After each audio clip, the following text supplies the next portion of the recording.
BSNL तार जीवन नेला मुकुला बीएसएनएल तार यही एक अभावन घटना घटी गजपति जिलार उदयगिरी थाना केन भालिया से मुख्य रास्ता सूचना मुताबक उदयगिरी थाना अंतर्गत झाड़पड़ा ग्रामर विप्र काजी स्त्री इंदिरा बेहेर तलाई से ग्रामर अनेक महिला स्वयं सहायक गोष्ठीर बैंक खाता नूतन भाव खोलिया छेड़गढ़ स्थित ओडिशा ग्रामीण बैंक को जाइए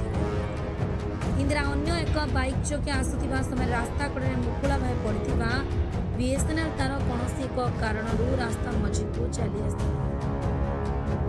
से समय इंदिरा बाइक रे जाउथिबा बेले इंदिरा बेक को तार लगी जाइथिला फल से रास्ता रे पड़ी जिबा सह तांको मुंडरे गंभीर आघात होइथिला घटनास्थल स्थानीय लोके छेड़गढ़ प्राथमिक स्वास्थ्य केन्द्र नहीं